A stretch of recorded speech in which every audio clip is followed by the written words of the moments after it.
여러분들을 진심으로 환영합니다. 오늘 첫날이어서 저희 송경영 이사장님께서 참석해 주셨어요. 그래서 여러분들 환영의 인사 말씀 드리겠습니다. 큰 박수로 맞이해 주시기 바랍니다.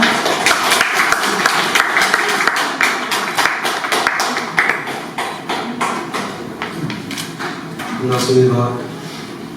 오늘이 아주 특별한 날이죠. 5.18 벌써 43년이 됐습니다. 사실 오늘이 행사 때문에 제가 서울에 아직 거주되고 내려가고 있었는데요.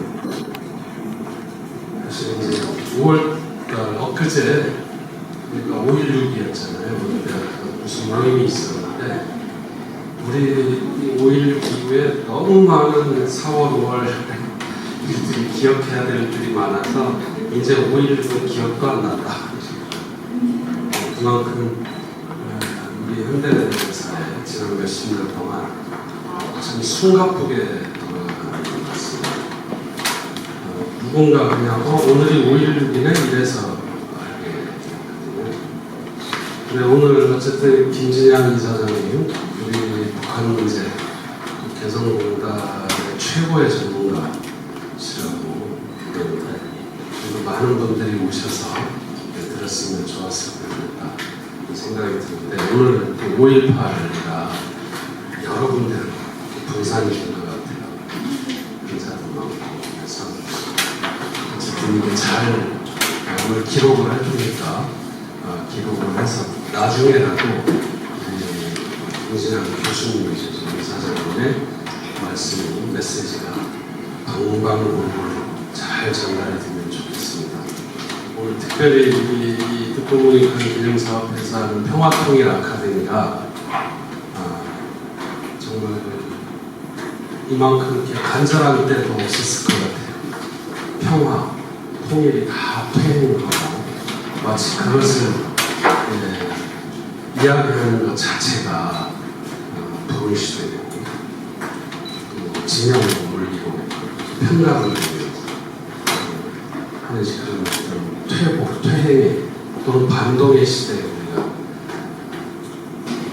살고 있습니다.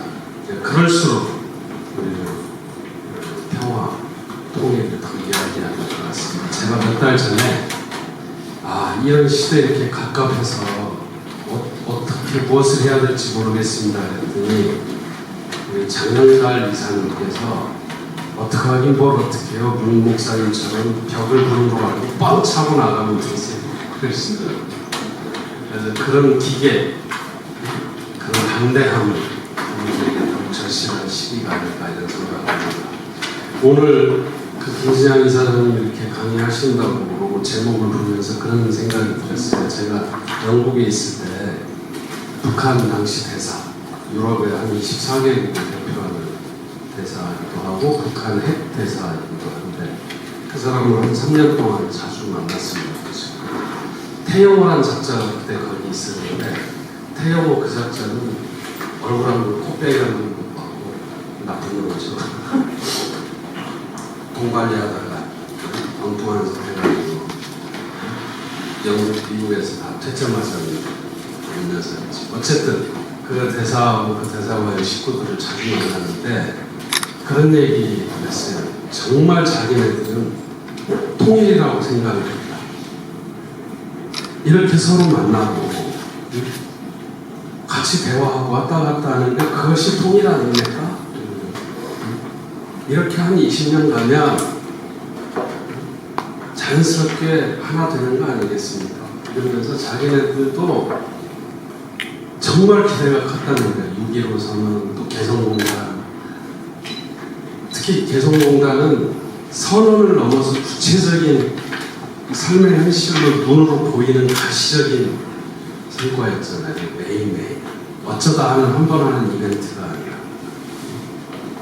그래서 정말 자기 실제 고백을 하더라고요. 특별히 그쪽에 있던 이 지식인들, 특히 세상 물정을 좀 아는 어떤 욕구를 가지고 있었던 사람들은 내면적으로 굉장한 기대가 있었거든요.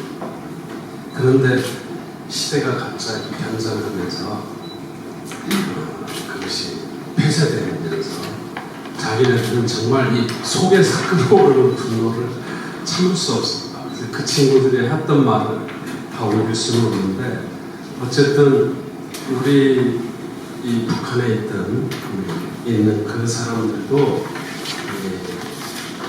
남북의 평화, 개성공단에 얼마나 중요한 역할을 할 것인지 하고 있었는지를 정말 그냥 관념적으로가 아니라 실체적으로 그 느끼고 있었구나, 저는 이런 생각을 했었습니다.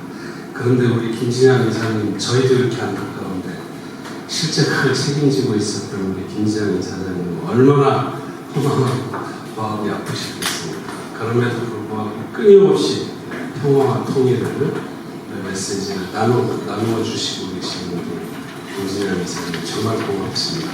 우리 그런 의미에서 더 특별한 마음으로 큰 박수로 우리 이사장님 모시겠습니다.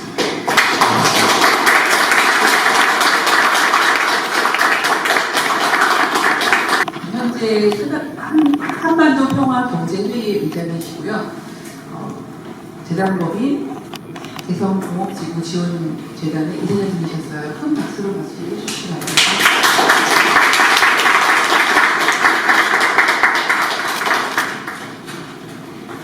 네, 반갑습니다. 김진양입니다.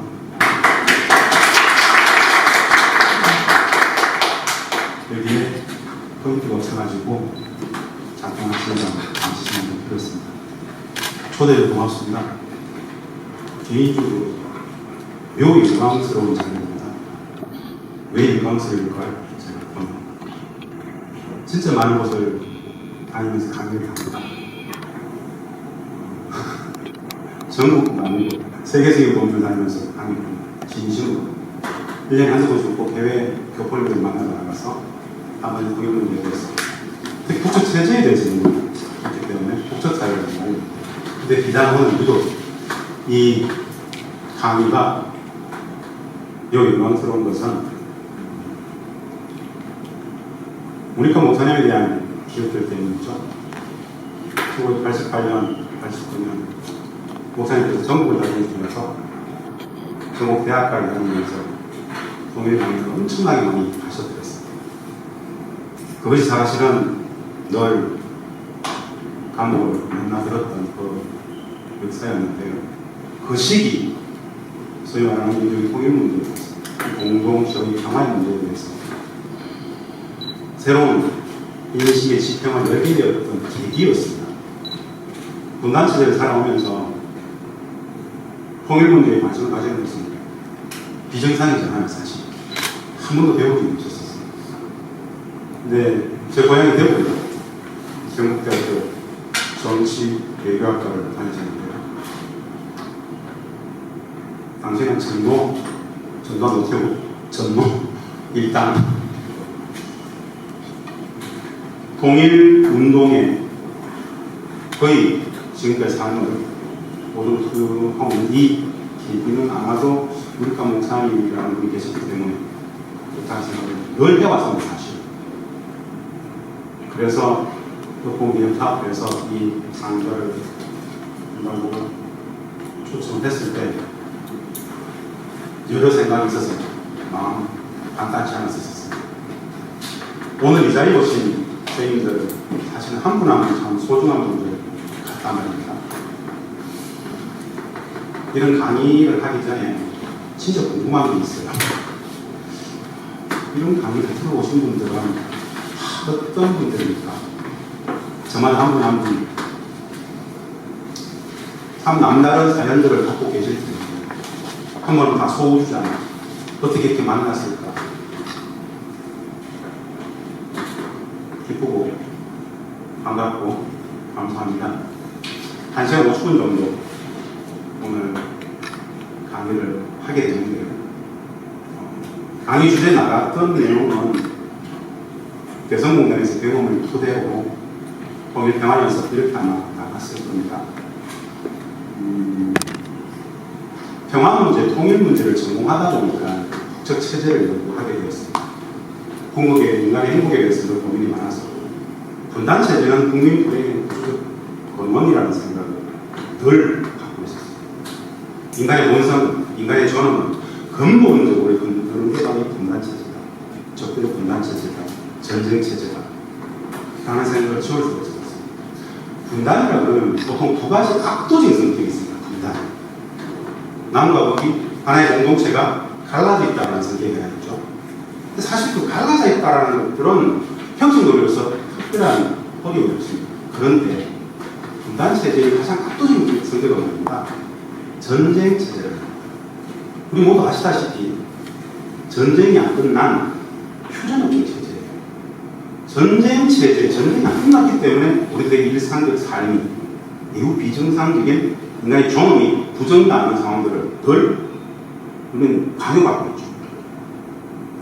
이 비정상성의 분단체제, 그 분단을 넘어가는 평화의 과정으로서의 통일, 분단국국 통일 평화의 과정의 주체일 수밖에 없는 우리가 똑같은 주체, 한 몸뚱아리, 한 형제자매, 한 공동체, 북, 분단, 통일 평화, 북, 이 3대 영역에 대한 기본 이해가 사실은 필요한 이 영역입니다. 그런데 분단체제는 통일 교육을 한 적이 없습니다. 사실 통일 교육을 하지 않아요. 분단체제는 통일 교육을 하지 않았다. 무슨 교육을 했을까요? 바로 분단체제를 유지, 확대, 재생산, 심화하기 위한 분단교육입니다. 우리는 분단교육의 이름으로, 분단교육이라는 이름으로 진행되는 게 아닙니다. 분단체제가 구조적으로, 문화적으로 분단을 내면화시켜야 됩니다. 적대, 정오, 반목, 질시, 폭력, 전쟁이 만든 거예요. 한마디로 저 찌질한 새끼들, 루저들, 악마, 혐오의 집단으로 그걸 악화시키는 거죠. 이건 사실 매우 직간접적으로 우리들의 내면에 형제자매 아니야, 동포 아니야, 완전히 이질적인 혐오의 집단이야라고 내먹이는 사실. 우리 속에서 마음이야. 그러다 보니까는 이 분단체제가 통일평화교육을 하지 않다 보니까 분단에 대해서도 통일에 대해서도 사실은 잘 모릅니다. 누가 모르느냐? 우리 국민들. 몇번 기념사업회가 주관하는 이런 아카데미가 관심이 있어서 좋지 않습니까? 일반 국민들하고 통일병원을 이야기해보면 사실은 전혀 제도교육 속에서 들어본 적이 없기 때문에 이 이야기에 비해서는 사실은 문외한 생각입니다. 그래서 통일평화의 이야기를 기본적으로 나눠야 되겠다는 생각을 했습니다.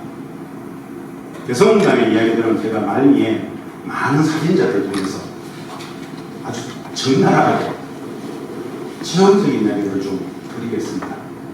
그 개성공단이 하기 전에 우리가 지금 맞닥뜨리고 있는 2023년 5월 현재의 우리 사회의 통일평화 당선들을 한번 잠시 보고 분단도 한번 잠시 들여다보고 개성공단을 하려고 합니다.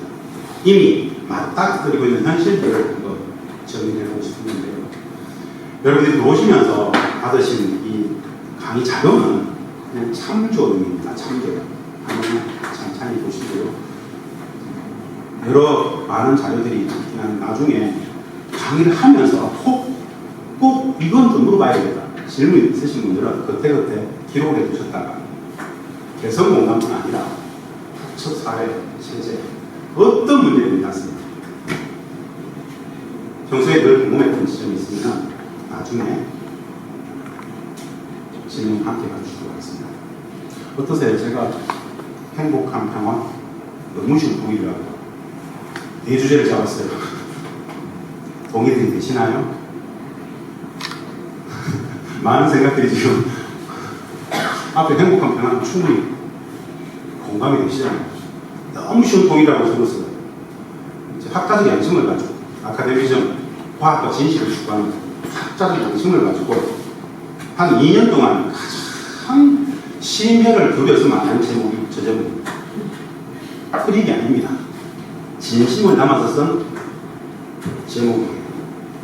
대부분 아시다시피 뒤쪽에 너무 쉬운 통일 지금 도무지 용납이 안 된대요. 그때 쉬웠으면 뭐 지금처럼 할까요? 맞죠. 똑같은 문제의식인데요. 저 통일에 대해서 우리가 제도교육이 분단체제가 안 가르쳤기 때문에 잘 모르더라는 얘기입니다. 너무너무 어려워. 완전히 불가능한 통일만 배웠어요, 사실. 진짜 쉬운. 알면, 아, 저게 통일이야? 제대로 알면 진짜 간단합니다. 그 진짜 간단한 걸 안 가르쳤기 때문에 모른다는 겁니다. 저거 집에 가서 TV 켤 때 리모컨 타워만 누르면 TV가 켜지지 않습니까? 저는 그 정도 쉽다고 늘 이야기합니다. 다만 모를 뿐이다. 70년간 적대적 전쟁 체제는 이 분단 체제를 유지하기 위해서 통일을 너무너무 왜곡시켰고 아예 교육을 시키지 않아요. 그래서 모른다는 뜻인데요. 한번 지금부터 천천히 해보겠습니다. 여성공단, 한반도 평화, 그림의 상징, 조금 이따 보겠습니다. 우리가 얼마나 모르는가, 한번 툭 던져볼게요. 최종적인 이야기입니다. 2000년도 이 개성공단이 6.15 공동선언에서 합의되기 전까지 3년 동안 개성공단과의 남북 경협이 토론이 있었습니다. 남북간. 다음도 지금처럼 여쭤볼게요.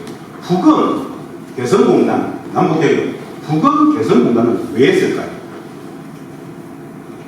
이거 이 자리에서 답이 안 나오면 희망이 있는 겁니다. 국민들한테 못 찾습니다. 북은 이거 왜 했을까요? 정답이 뭔지 아세요? 평화를 실현하기 위해서.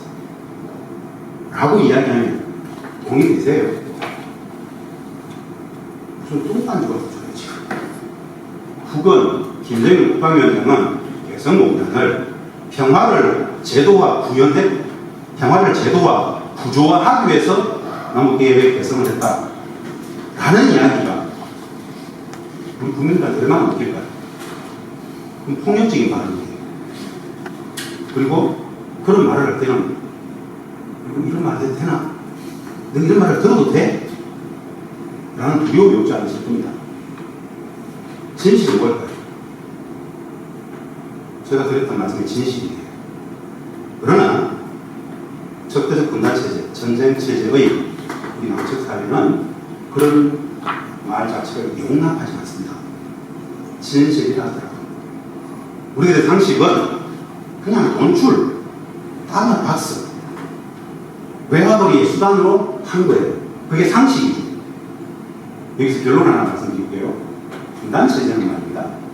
남북관계에 관한 한, 통일 평화 문제에 관한 한, 우리들의 상식이라는 것은 적지 않게 진실이 아니다 라는 사실을 확인해야 됩니다.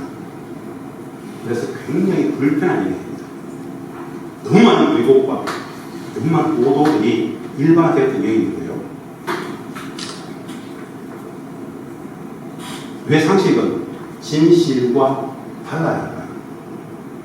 전쟁처입니다.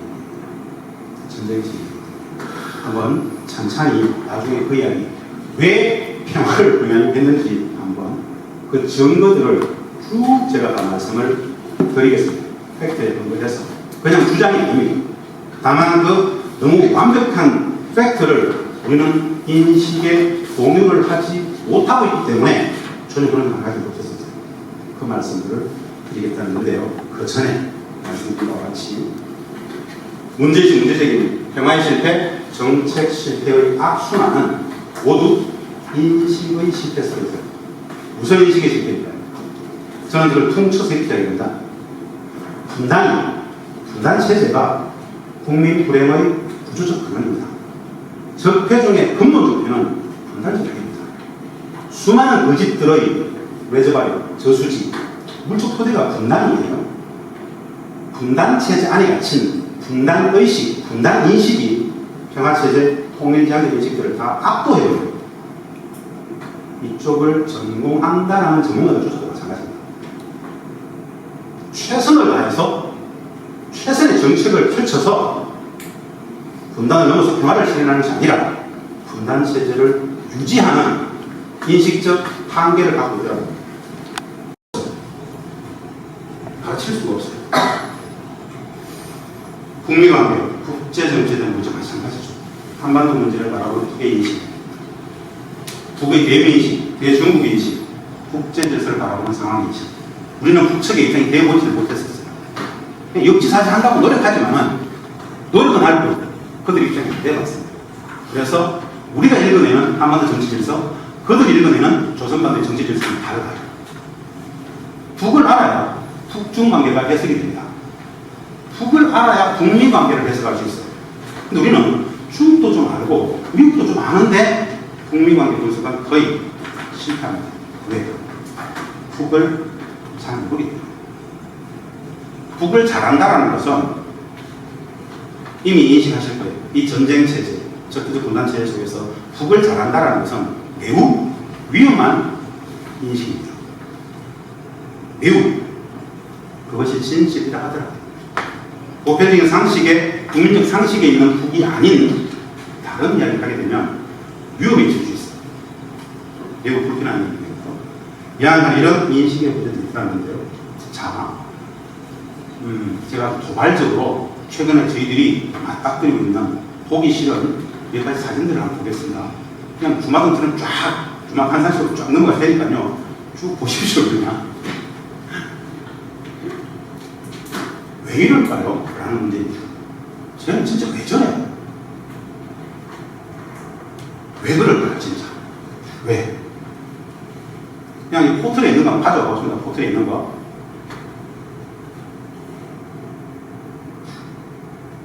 이완용, 장진석. 눈을 이렇게 탁 읽고 계시죠? 그 비슷한 맥락이 인식됩니다. 왜 저럴까요? 똑똑문제 같은 거. 사실 그 이론이 있습니다. 이번에 보세요. 윤석열 대통령이 일본의 NSS, 우리로 치면은, 저도 좀 근무했었지만, 청와대 NSC, 국가안전보장의 사무처였습니다. 일본에는 NSS가 있어요. 그 NSS는 독도에 일본이 유역권 확대 주장합니다. 오래됐잖아요. 저거 이해할 수 있다고 얘기를 하죠. 윤석열은. 왜 저럴까요? 모자라서 그럴까요? 확신범이죠. 무슨 확신범일까요? 이미 1965년 미국의 압력 속에서 박정희가 한일 회담 통해서 한일 정상화, 한일관계 정상화 그 시기에 이미 JP 오이라 메모에 우리가 잘했습니다. 프로토를 국가적으로 주장시키고 있죠. 똑같은 맥락이 있습니다. 이 사람은 왜 이럴까요? 3회 전일 때 같이 가고 있었습니다. 100% 저런 말을 하는 사람이 원래 애초부터 서점에 가보니까 위인전이 있던데요. 이들은 왜 이럴까요? 팩트가 틀렸습니다, 이거. 사실은. 팩트가 틀린 이야기예요. 그런데 이렇게 막 할 수 있죠.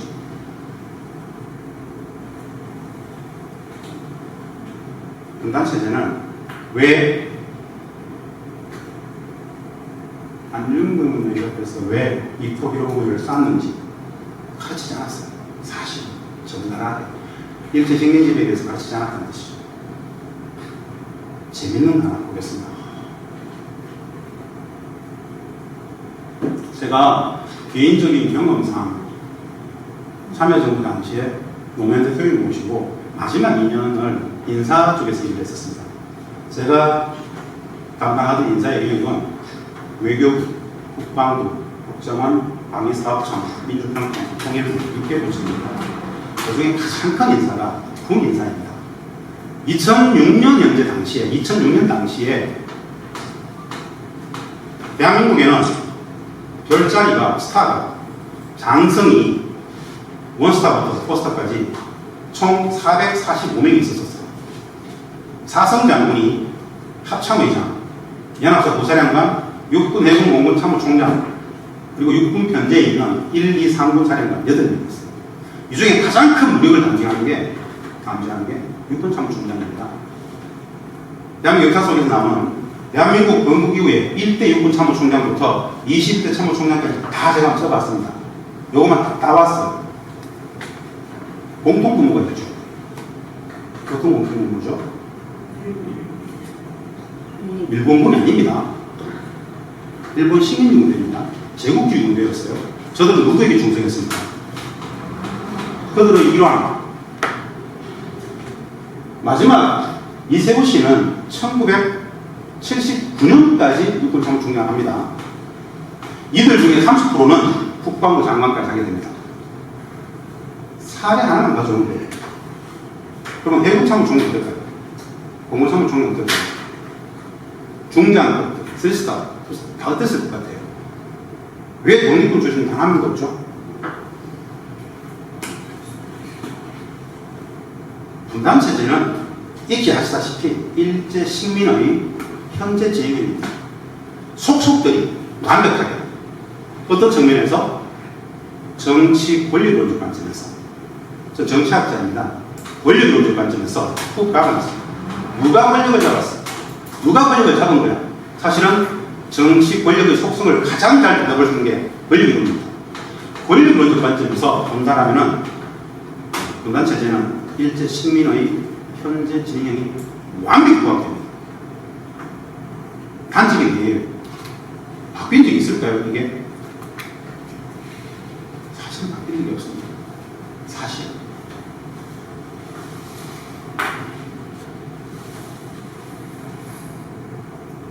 빨리 넘어갈게요. 당당한 외교로 주권과 의를 지키십시오. 저는 보면 저런 생각이 들었어요. 잘못 짚으면 안 될까? 그에게, 그자에게 주권은, 그자에게 국익은 과연 대한민국일까? 라는 생각을 진지하게 해봤었습니다. 안 될까요? 잘 모르죠, 사실. 누구도 이 영역은 선거 40년 해방 이후에 일본은 대한민국 정치에 얼마나 깊숙이 개입했을까요? 우리는 관심 없어요. 전혀. 미국이 대한민국 정치에 자기들의 지분이 있다라고 주장하는 것은 아실 겁니다. 일본은 어떨까요? 우리는 이 영역에 대해서 전혀 고민하지 않아, 들여다보지도 않고, 분단체제는 그 모든 것을 가능하게 하는 우주 코드입니다. 분단은 남북 분단이 아닙니다. 철저하게 국제정치적 패권의 질서가 규정하는 힘인데요.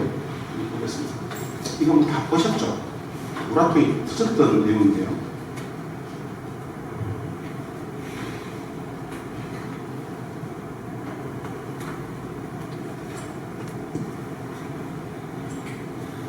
미국은 한국 친구고 친구는 친구를 놓잖아요. 정말 물어보면 되잖아요. 그냥.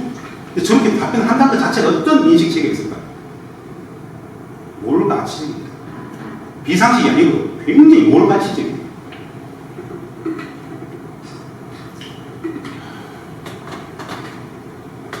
한국 기업의 미국 일자 창출 기회입니다. 이 사진 중에 가장 소름 돋는 사진이 하나 있어요. 우측 오른쪽, 우측 상단에 보십시오. 저기 앉아있는 사람들 몇 명이 보이십니까? 몇 명? 외교부 장관, 한국실장, 기재부 장관, 그리고 여러 기업가. 한국의 기업이 미국 밀자 창출 기회에 된다고 대통령이 막 그러니까 희희낙낙하고 있어요.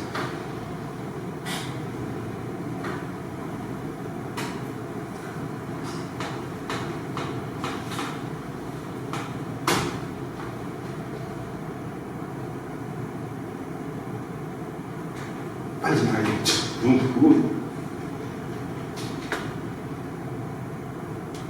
대놓고 이 아시아의 보도와 지도자가 써버렸어요. 미국의 저널리스트, 언론인이. 이 모든 민망함은 국민들의 몫입니다. 우리들의 몫입니다. 제가 오래전부터 이 도표를 늘 그립니다. 북은 이 전략이 이 전략, 왼쪽 전략. 미국의 인도태평양 전략을 미국 뒤로 빠지고 일본이 지휘하고 대한민국을 총알바지로 쓰겠다라는 게 소위 말하는 미국의 인태 전략. 오래된 전략입니다. 사실은 연원을 따져가보면. 근데 5, 6년 전부터 신경 쓰고 있었는데 최근에 아주 이거 똑같은 그림 하나 등장했어요. 포털에. Before 윤석열, After 윤석열. 이 모멸감은 우리 국민들의 몫입니다. 이것을 정부의 전략적 가치로서 밀고 있어요. 정책의 실수가 아닙니다. 철학체계, 인식체계가 그래요. 전 세계는 사실은 미중 패권 경쟁이라고 그러지만 정확하게 말씀드리면 말입니다. 미중 패권 경쟁이 아니죠. 다급화로 가고 있어요. 다급화. 미국 일방주의가 더 이상 반가급체 일방적인 힘이 안 붙인다고 합니다. 그걸 계속 고집하기 위해서 중국의 가상적 국을 만들어 놓고 미중 패권 경쟁, 친냉전이라고 자꾸 몰아가려고 하고 있죠. 사실은 다급화예요. 다급화. 그 상황 속에서 전 세계의 모든 움직임과 전혀 다르게 우리만 자처하고 있었죠. 이 상황이 지금 우리가 맞닥뜨리고 있는 시기입니다. 왜 이럴까요? 방금 꼴도 보기 싫었던 저 사진들 몇 장. 우리가 분단을 얼마나 알고 있냐 이거죠. 사실은 잘 모릅니다. 누구도 가르쳐주지 않았어요. 제가 한번 툭 던져볼게요. 분단이 국민 불행의 구조적 근원이라고 제가 말씀드렸죠. 뭔가 느낌이 조금 있어요. 근데 왜 그렇지? 생각해 본 적이 별로 없어요. 왜? 문제의식을 가질 수가 없어요. 관념론적으로 왜 그렇지라는 문제의식 자체가 없어요. 왜? 배워본 적이 없기 때문에. 혼자 이거 해결할 수 있는 게 아니에요. 가르쳐야 되는데 안 가르쳤어요. 엄청나게 엄폐되어진 영역입니다. 분단이 국민 불행의 구조적 근원이다. 그런데 우리 분단에 대해서도 배운 적이 없어요. 한번 말씀을 드려볼게요.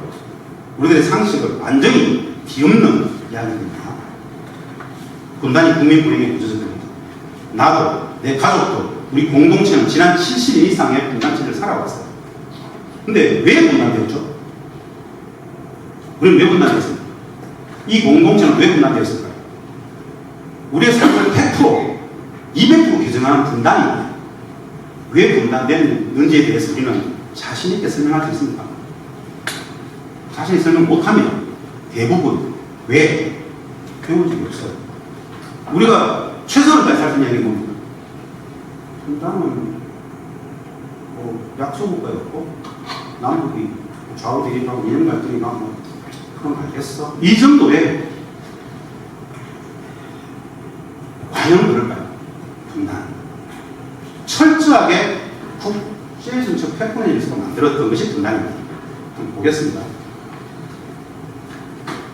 제가 10년 전부터 이 사진 그려놓고 엄청나게 거들었어요. 철저히 기획비어진 것이 분단. 한마디로 분단은 완벽하게 만들어졌다. 1차 세계대전에 또 전범국가가 나란히 있죠. 왼쪽에 독일, 오른쪽에 일본이 있습니다. 2차 세계대전 당시에 두 제국주의 전쟁 전범국가, 두 전범국가가 연창회를 하는 모습입니다. 왼쪽에 독일은 어땠습니까? 45년 2월 얄타 회담에서 독일을 전범국가이기 때문에 무력화시키자 해서 45년 2월 얄타에서 동서독 분할을 결정합니다.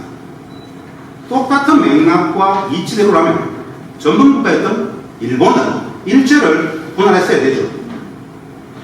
일본은 분할되지 않고 그 식민지를 겪었던 우리가 분할되어지는 엄청난 비극을 맞이했어요. 왜 그랬을까요? 최소한 우리는 알아야 되지 않습니까? 최소한 우리는 알아야 되지 않습니까? 우리 공동체가 5천만 원, 지난 7, 80년 역사 속에서 모든 비극은 거기 시작됐단 말입니다. 근데 우리는 이 영역에 대해서 전혀 몰라요. 혹 2차 세계대전 전범국가였던 독일을 분할했던 것처럼 일본도 전범국가이기 때문에 분할하자라는 합의가 있었다는 사실을 들어본 적이 있습니까? 왜 모르죠? 전 세계가 다 아는 사실인데 우리는 몰라요. 우리는 학교 다니면서 진짜 열심히 외웠던 괴담이에요. 우리 그 순서대로 많이 외웠죠. 카이로, 포츠담, 모스크바 삼상이, 위서공 쭉 외웠지 않습니까? 45년 7월 포츠담 회담에서 일본의 4분할을 합의했었어요. 우리는 포츠담은 알아. 근데 일본의 4분할을 포츠담에 합의했다는 사실 자체를 우리는 몰라. 왜 그럴까요? 안 가르쳤습니다. 몰라도 될까요? 왜 안 가르쳤을까요? 왜 은폐했을까요? 왜 이 영역은 영구조차 못하겠을까요? 그게 가능했었어요. 그게 가능했었어요. 너무 웃기지 않아요? 홋카이도 도호쿠는 소련, 한국 간사에는 미국, 시코쿠는 대만, 당시에 대만 가기 전에 장개석이 중국, 마지막 교슈코쿠는 영국, 4분 나간다. 그런데 이 합의는 채 3주도 못 버팁니다. 누군가가 깼어요. 누가 깼을까? 누가 이 합의를 깼을까? 잘 찍으시는데. 네, 맞습니다. 미국을 해봤습니다. 사실은 일본의 4분할을 합의했던 포츠담, 그 포츠담에서 4분할을 합의했지만 그 시기에 이미 미국은 당시에 한반도의 38도선 분할안을 이미 갖고 있었습니다. 장 이 펄프입니다. 미국 방송의 펄프 장이 이미 갖고 있었어요. 그럼 우리는 그런 역사 자체를 몰라요. 이거 조금만 올라가 볼게요. 1894년에 동학이 있었죠. 그걸 빌미로 청일이 이 땅에서 조선을 먹기 위해서 싸웠어요.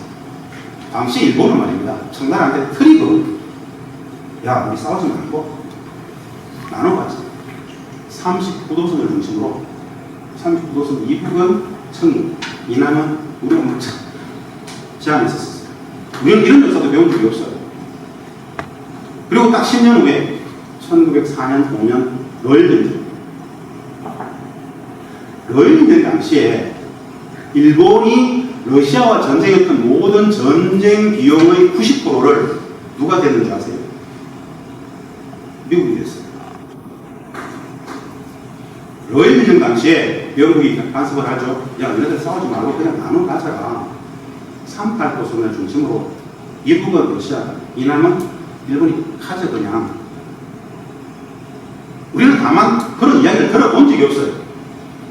왜? 분단은 한국 전쟁을 정리했으면 남과 북이 한 거 아이가? 이렇게 굳어져 있어요. 분단의 기본이에요. 러일전쟁 당시에 영국은 일본에게 그렇게 제안을 하죠. 그러면서 영국은 일본하고 비밀 협상을 합니다. 일본 편을 들어주죠. 향후 조선은 일본이 식민지 알아. 우리 영국은 조선에 손댄다. 다만 인도는 우리가 먹는다. 일본은 인도에 손대야. 똑같은 게 있었죠. 카스 텍스트이자 일본의 카스라 수상과 미국의 육군대장 테프트. 현재 국방부 장관입니다. 미국이 그러죠. 조선에 대한 일본의 식민지 배를 용인한다. 미국은 조선에 관심을 끄겠다. 대신 우리는 필리핀을 가져간다. 일본은 필리핀에서 관심을 끌어라. 카스라 이야기죠. 이 역사가 역사일까요? 현재 진행일까요? 현재 진행이죠. 당연히 현재 진행이죠. 국제정치는 자국의 국익이 절대선입니다. 자국에게 국익에 도움이 되면 말도 안 되는 전쟁도 해버립니다. 있을 수 없는 전쟁도 해버려요. 무엇 때문에? 자국의 국익을 위해서. 자국의 국익을 위해서는 말도 안 되는 식민지도 해버려요. 시민 삼고 자국의 국익을 위해서는 한반도의 분단 정도는 이건 아무것도 아니에요. 그 땅을 살았던 우리만 초죽은 개죽은 하겠죠. 누군가 이런 이야기를 해요. 국제정치가 그렇고 뭐 당연한 거 아니겠습니까? 우리는 약소국가였지 않습니까? 우리 힘이 없었지 않습니까? 이런 이야기 해요. 저는 정확한 이야기 아니라고 생각합니다. 약소국가는 다 당했을까요?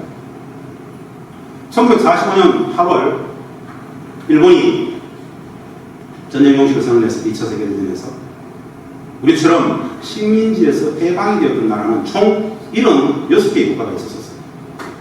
우리처럼 분단되어진 나라는 딱 한 나라밖에 없어요. 우리밖에 없어요. 모든 약소국가들이 그게 당한 게 아니라는 겁니다. 철저하게 기획되어진 분단이라는 겁니다. 누가 기획했죠? 누가 기획했을까요? 미국이죠. 미국 배운 적이 없잖아요. 일본이 기획했다. 그걸 여기 받았다. 아니다. 일본은 끝까지 조선을 자국으로 간주하고 정치를 하려고 했다. 아니야. 미국이 기획한 거예요. 그 공주에 있습니다. 중요한 것은 미국, 일본 그들의 합작입니다. 일본의 고시로 이끄고 교수예요. 일본의 고시로 이끄고 일본의 군부는 미국과 소련의 충돌을 지지하고 일본이 아닌 중국, 만주, 조선이 유도했다. 조선 38조선이 일본의 군부가 뽑았던 가장 유력한 미소 대립 중에 하나였다. 45년 2월 얄타 당시에 일본 총리 수상은 바로 전황에 보고합니다. 다음 우리 차례입니다. 지금 당장 미국, 영국을 비밀에 만나서 총리 수상을 유력하기 위해서 지금 협상을 해야 됩니다. 한참 전쟁 중이기 때문입니다. 오늘 두명하고 가는 총리인데 당시 7월 10일 작전 커를 이미 한반도는 지금 이미 획정하고 있었고 저 여기 보십시오. 그런 겁니다. 만주는 서른과 가깝게 되면 포기한다. 일본 본토는 무조건 미국이 다 먹어야 됩니다. 사할리는 원래 서울을 우리가 준다. 조선에서는 서울은 반드시 먹어야 됩니다. 그래서 상관없습니다. 이미 갖고 있었어요. 위로 붙여버려요. 위로 붙여버려요. 그래서 저 38선 사실 획정이 되어버립니다. 근데 정작 중요한 건 뭡니까? 이 단순한 이야기를 우리 국민들은 아무도 모른다는 거예요. 몇 년이 지났습니까? 70년이 지났잖아요. 우리에 대한 모든 분단에 대한 문제식들은 이게 없어요. 그 인식은 실패할 수밖에 없죠. 100%, 200%이 분단은 국제정치학적 용어로 패권 국가들의 장난이죠. 그들이 국익을 실장을 탈락합니다. 이 인식이 있어야 되는데 우리는 분단을 어떻게 생각할까? 저 새끼들 때문에, 북한 새끼들 때문에, 저것들 때문에 라고 접근하기 때문에 100% 인식의 실패는 정책 실패를 만들 수밖에 없다는 것입니다. 분단을 극복하는 것이 뭡니까? 전쟁체제를 극복하는 게 평화입니다. 평화의 오랜 과정이 통일이죠. 평화. 그것은 남북 관계를 중심축으로 미국 문제, 일본 문제, 중국 문제를 푸는 것이 분단 극복 평화 실현의 과정이에요. 그런데 어떻습니까? 우리는 한미 관계를 중심축으로 북한 문제를 풀려고 해요. 그래서 최선을 다해서 분단 체제를 유지하는 거예요. 인식의 엄청난 오류와 한계가 분단의 질서를 보지 못하더라는 것이죠. 예. 지금 제가 방금 말씀드린 이 내용들은 말입니다. 포털 사이트 가가지고 일본 사분할 관련 검색을 해보십시오. 최근에 어마어마하게 자료들이 많이 나오고 있습니다. 6, 7년 전부터 진짜 많이 밖에서 밀어듣는데 그러면서 일본의 전략, 당시 일본의 전략, 당시 미국의 전략 속속들이 나옵니다. 일본이 당시에도 말입니다. 마지막 샌프란시스코 조약 체결한 그 순간까지도 이 한반도를 포기하지 않습니다. 전범 국가에도 불구하고 당연히 조선은 자기들 거라고 얘기합니다. 자신의 영토라고 얘기합니다. 끝까지 주장합니다. 대만하고 조선은 절대 포기하지 않겠다라는 게 미국에 대한 협상 가이드라인이었습니다. 한번 보실 필요가 있습니다. 우리가 알아야 일본의 대한민국 전략을 볼 수 있습니다. 이렇게 뭐 다들 보셨던 사진이 있던 거 아니에요? 사소의 9월 없었던 체제를 만드는 겁니다. 단 한 번도 당시 이 땅을 살았던 누구도 분단이라는 단어 자체를 들어본 바가 없었어요. 그런데 그렇게 분단이 획책되어지는 과정 속에서 저 분단에 저항했던 몽양선생부터 수많은 운동자들은 대부분 다 죽임을 당합니다. 누가 김구를 쐈는가? 안두의 경우는 이승만인가? 미국인가? 수많은 논쟁만 있죠. CIC, 소위 말하는 미군정, 미방석대 소속입니다. 안두이는. 이 미방석대 소속 안두이는 6개월 만에 이승만에 의해서 이계국 특진을 하지 않습니까? 이게 분단체제를 만들어가는 과정의 뭘 가치적인 행위였어요. 어차피 분단을 만들어야 됩니다. 그 분단에 저항했던 대부분의 소위 말하는 독립운동자들은 거세의 대상이죠. 다 암살, 죽임의 대상이죠.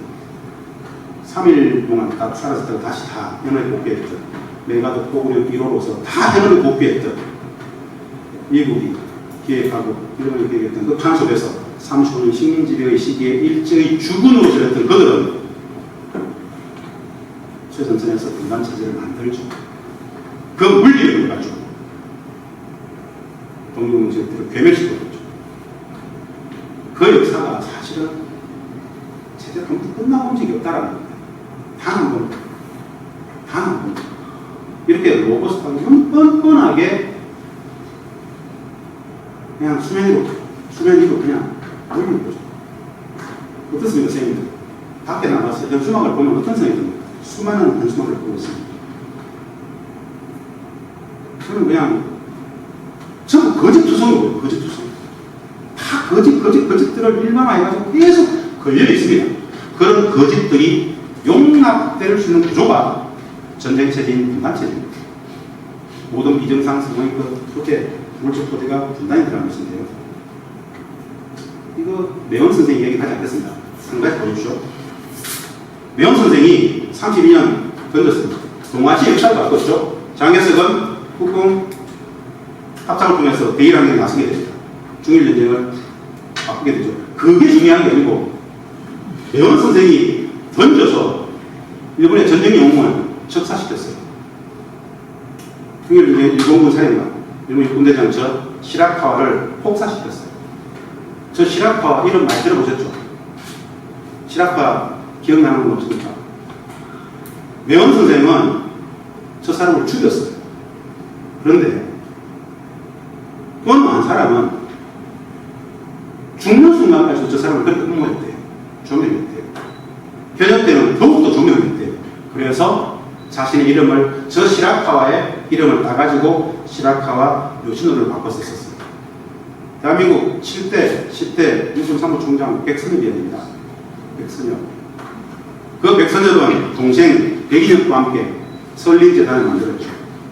인천 지역에 가장 엄청난 대보였죠. 백수를 했어요. 백수. 1920년대생, 20년생인데 2020년에 사망했고 그래서 국민편 충원에 추재했습니다. 대한민국 광부 역사 속에서 가장 최고 영웅이라고 합니다. 군인들은 그렇게 합니다. 이 분단이 제정신일까요? 이 매원 선생이 썼던 아이가 썼던 편지 대목법 이런 것에 하교통을 습하지 말아라. 이런 이제 최근에 이런 거 조명을 하죠. 24살 때였죠. 이 많은 이야기들을 제가 다 쓰진 않아요. 오늘은 분단의 인생이 많다입니다. 윤석열 정부의 저 굴욕적 대의류는 오히려 참사가 아니에요. 선택의 오류가 아닙니다. 철학적 세계가 분단 체제가 갖고 있는 식민의 현재 진행이라는 것으로서 물적 토대를 그대로 갖고 있다는 겁니다. 저는 현역 때 청와대에서 대북정책과 내외정책 할 때 이 사람을 두 번 만났던 적이 있습니다. 이거 3년 전 사진입니다. 아주 도발했던 건데요. 이 일본의 외무상, 당시엔 방위상이었어요. 외무상을 거쳐서 방위상을 했다면서 오노다로가 자기 SNS에 이 사진 2장을 올렸어요. 이상한 사진이 안 보입니까? 왜 일본의 방위상 집무실 안에 우리 한반도가 저렇게 지도가 저렇게 딱 정중하게 있습니까? 무슨 뜻으로 저것을 자기의 개인 SNS에 올렸을까? 일본은 단 한 번도 이 한반도, 조선반도 그걸 잊은 적이 없죠. 단 한 번도. 예. 그래서 총체적 비정상의 공토대 분단이라고 그러는데요. 땅만 가능치 않다. 어마어마한 상상할 수 없는 진짜 엄청난 비정상의 물적 토대로서 분단체제가, 전쟁체제가 작동되어지고 있다라는 겁니다. 이거 뭐 다들 아시는 내용입니다. 분단의 죽음이, 결국 일제히 죽음이 분단의 주가 됐다는 것들을 따로 말씀드리지 않더라고요. 이것도 우리 많이 보신 거죠? 한번 확인만 해보고 하겠습니다. 우리가 35년 식민지를 제쳤죠. 독일이 39년 2차 세계대전을 발발시키고 프랑스로 치고 들어가가지고 결국 그 짧은 시간 파리를 잠시 점령했었습니다. 그 독일에 부역했던 비시정부가 있었죠. 그때부터 이들 그 짧은 기간 독일에 부역했다고 드골은 어떻게 했습니까? 저렇게 정리했었어요. 그 짧은 기간에서도 불구하고 이렇게 완전하게 다시는 프랑스가 US의 지배를 받을지라도 이런 비극을 없게 만들겠다고 해서 확실하게 정리했었어요. 근데 우리는 35년 식민지를 배웠어요. 체제 자체가 일본이었어요. 우리는 35년 식민지의 시기에 그 일제히 주구들에 대해서 단 한 명은 쏘간 적이 없어요. 그래서 그 이후의 역사는 어떻습니까? 전두환도 천수를 누렸어요. 우리가 단 한 명이라도 민족의 범죄든 국가의 범죄에 대해서 반민족 범죄에 대해서 뭐라는 게 있습니까? 할 수가 없어요. 한 대본 적이 없대. 똑같은 한 통수. 이것이 분단체제다. 이 분단이 지난 촛불 때도 적폐 중에 근본적폐 모든 것에서 뿌리는 분단이었습니다. 그래서 분단적폐라고 했습니다. 적폐 중에 근본적폐 분단적폐라고 했는데 이 분단이 거짓, 왜곡, 폭력의 역사, 이 분단 정치사가 거짓과 폭력의 이름이더라. 우리가 이렇게 잘 아는 내용들입니다만은 한번 이렇게 정리를 해봅니다. 어제도 아주 슬픈 사건이 뉴스에 나왔어요. 아주 슬픈 사건인데 이거는 분단이 거짓과 허구의 무덤이라는 것을 한번 예를 들어서 제가 설명을 하는데 혹시 전 MBC 사장 최승호 사장이 뉴스타파 시절에 만들었던 자백이라는 영화 기억나십니까? 한번 저 자백 영화를 보는 게 아니고 자백 영화 마지막 엔딩 크레딧 한 5분 정도 쫙 올라가는 자막이 있습니다. 보세요. 이게 첫 번째 장입니다.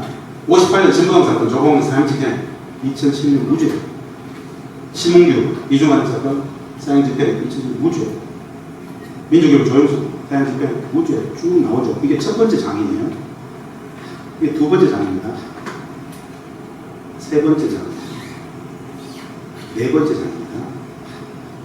다섯 번째 장이에요. 마지막 2014 행정보고 직박 조작사건 무죄. 다 만들어졌습니다. 다 기획되어졌어요.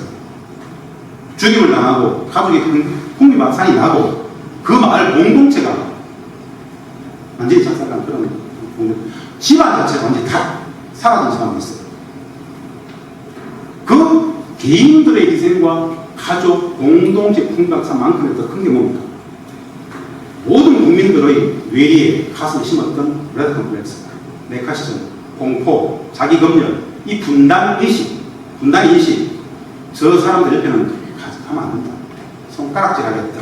그 엄청난 적대적 대국의식과 분단의식, 그것에 대해서 안 이렇습니다. 다 거짓이었어야 하고, 국가가 단 한 번이라도 얘기한 게 있습니까? 없어요. 제10만 넘으면 다 무죄. 왜? 만들어졌기 때문에. 그 말도 안 되는 비정상적인 분단체제를 유지하기 위해서는 부당한 정통성 없는 정치 권력의 정통성을 그렇게라도 북을 적대화하면서 유지해야 되기 때문에 어제 뉴스는 뭐였냐면요. 60, 70년대 고기잡이 나갔다가 또 바다에는 사실은 옛날에 이런 게 선이 없습니다. 고기 잡다 보니까 넘어갔어요.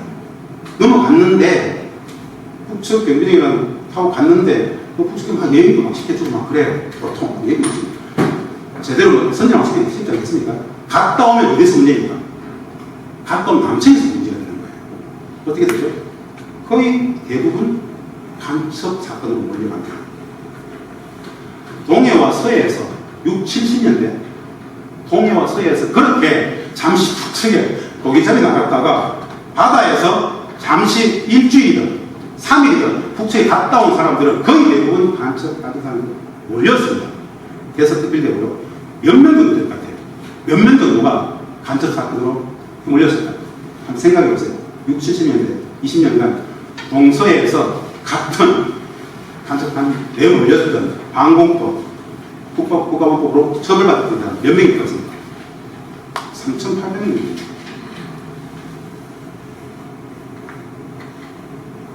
금기 말하면 안 되는 얘기죠. 그런 말들 자체를 담는 것 자체가 불안한 정도. 그래서 진실은 중요하지 않습니다. 강장의 생존이 중요합니다.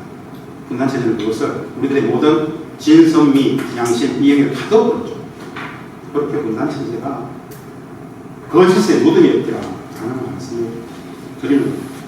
혹시 보신 적 있으십니까? 우리 대한민국의 국가의 공식 통일방안입니다. 통일 홈페이지 가면 30여 년째 홈페이지 있습니다.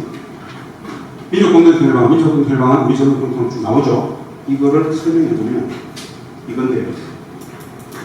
89년 9월 노태우 당시에 한민족 공동통일 방안으로 공식 발표가 됐습니다. 그 이후 34년간 대한민국의 국가의 공식 통일 방안입니다.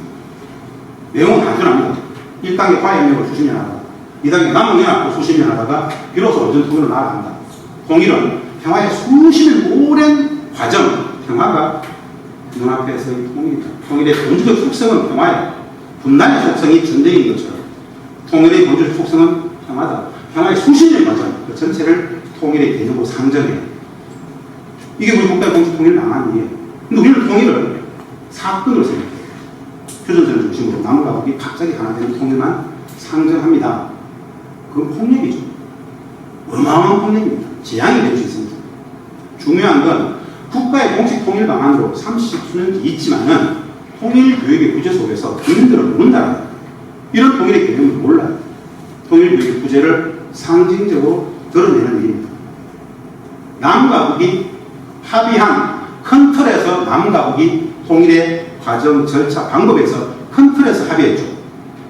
2000년 6.15 공동선언 2항이죠.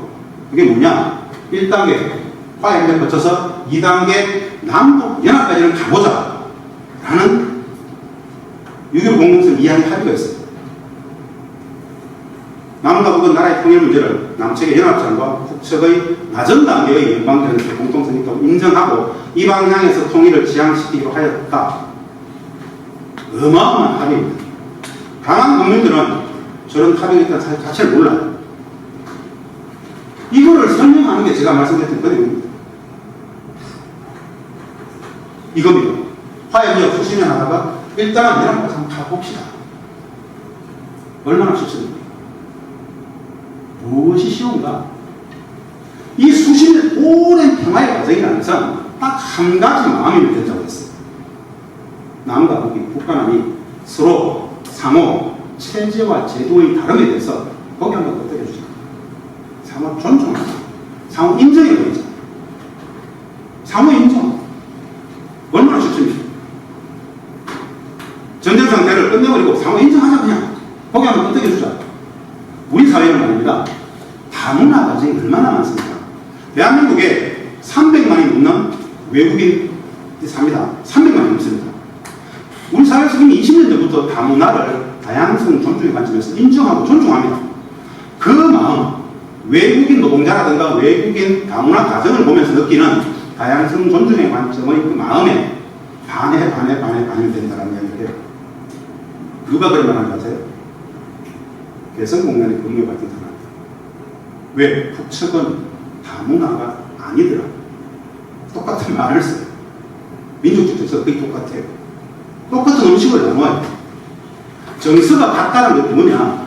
5,000년 이상 하나의 공동체를 살았다는 게 이래서 같은 민족이라 하는구나라는 걸 알아요.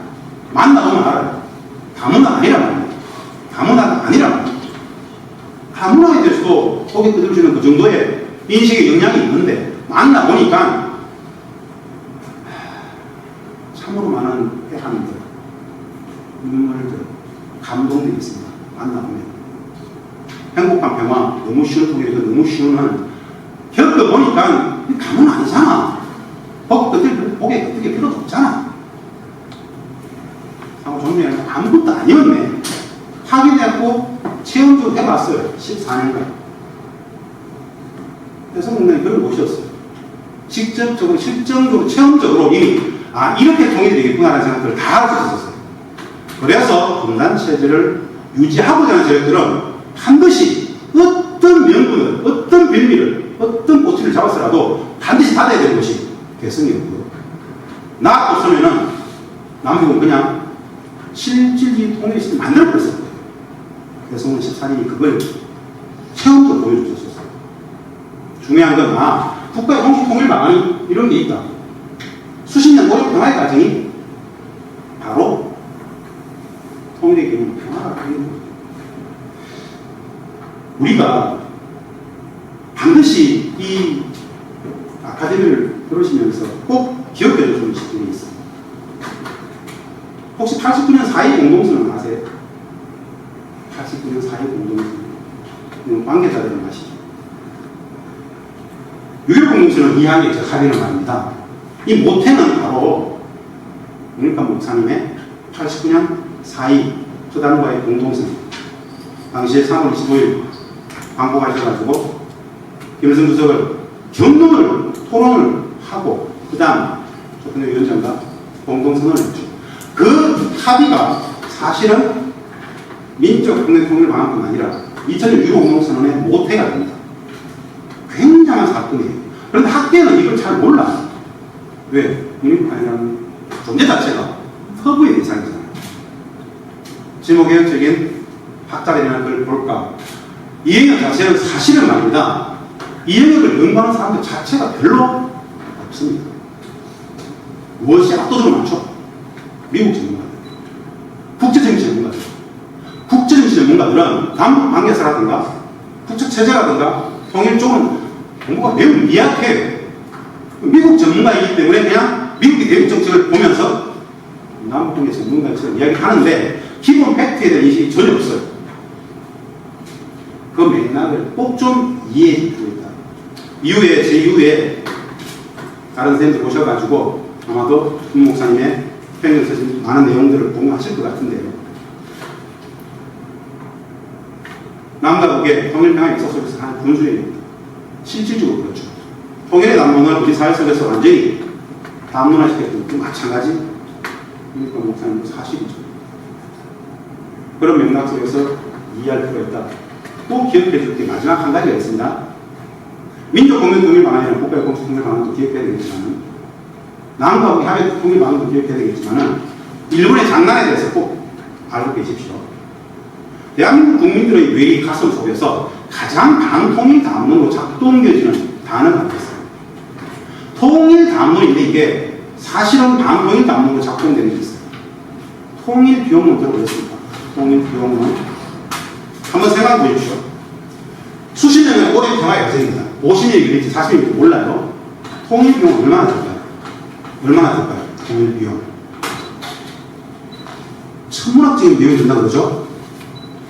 통일 비용은 한 푼도 들지 않는 거예요. 통일 비용이라는 개념 자체는 사기예요. 기만이에요. 왜 그런가?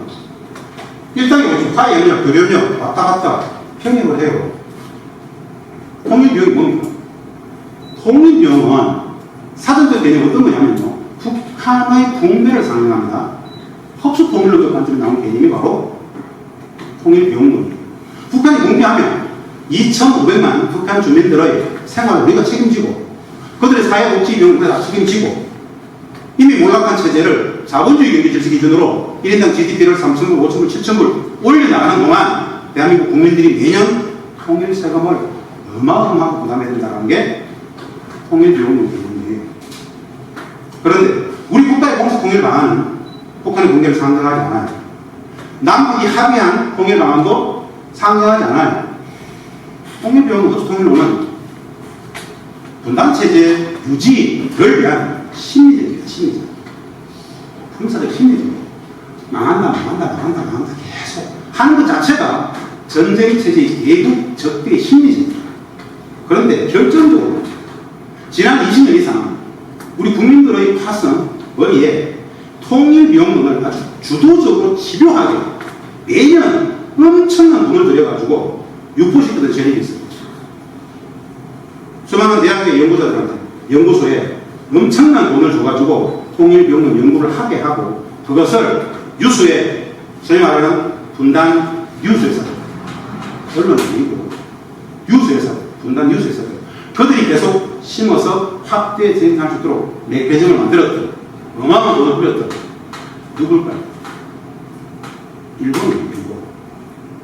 대한민국 국민들의 가슴 속에 통일 비용론을 유포시켰던 세력이 바로 일본제다입니다. 일본제다. 대한민국에 내놓으라는 많은 통일학자들 일본도 다 받았어요. 근데 정작 무엇이 문제입니까? 우리 국민들이 모른다는 거예요. 일본이 나빠요. 나빠요. 그럼 우리는 뭐죠? 누가 문제죠? 우리의 분단인데. 우리의 분단이잖아요. 분단 분단체제는 이런 것들을 동요하지 않아요. 은폐하고 왜곡하고 일반화시켜요. 그래서 70년 분단체제는 진짜 강고합니다.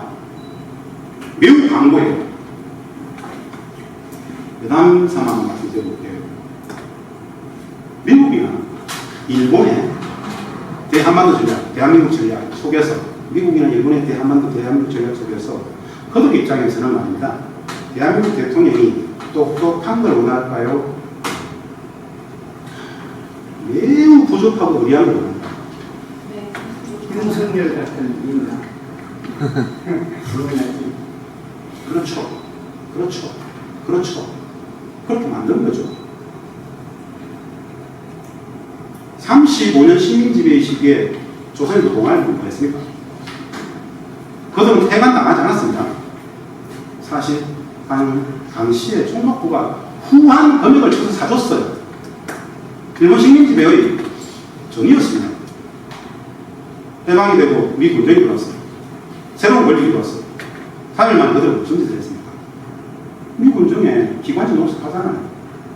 오스로 상상회의부터 미소공이 그 많은 것들을 사실이 아닌 거짓 선들을 막 끌어내리잖아요. 분단을 만드는 과정 속에서 동원돼서 거짓말들은 너무너무 많습니다. 전체 국민들 두겠던 거짓말. 모스크 상상회의에서 소련은 한반도에 그냥 내두면 알아서 임시정부를 만들겠지, 놔두자. 미국은 30년 신탁 통치를 하자. 루즈벨트는 오랫동안 30년 이야기했었어요. 조선은 30년 신탁 통치입니다. 소련은 내두면 된다. 굳이 왜? 합의 공개 뭡니까? 후견이 있는 거죠. 이것을 왜곡해서 모스크 상상회의 끝나자마자 3일 만에 동아 조선이 포획심을 부렸어요. 소련이 신탁통치 주장했고 미국이 반대했다고 거짓 선언을 했어요. 미군정 자료받고 바로 뿌렸어요. 그런 것이 가능했던 시절이에요. 지금이야 상상도 안 되는 일이지만 그런 말도 안 되는 거짓 심리들이 가능했던 시기예요. 그것을 필두로 뭡니까? 좌우의 이념가지는 폭정시켰고 죽고 죽이는 상황 속에서 완벽하게 일제히 주구들이 독립문책들을 완전히 거세해버리는 계기가 모스크바 3상의 일과에 대한 왜곡되었습니다. 그렇게 전면적으로 분단체제를 만들었다는 이야기입니다. 꼭 기억해 주시고요. 통일경험과 마찬가지로 일본의 작품이 있더라. 정작 중요한 것은 우리들의 인식이 없더라. 분단체제가 가르치지 않더라. 그 문제의식을 가지셨으면 좋겠습니다. 자, 평화가 독일이더라. 다름에 대해서 포기하면 어떻게 되더라 하는 정도 통일연구의 허구까지 말씀드렸습니다. 혹 이제 개성을 이야기할 겁니다. 개성. 혹 지금 시간이 얼마나 됐나요?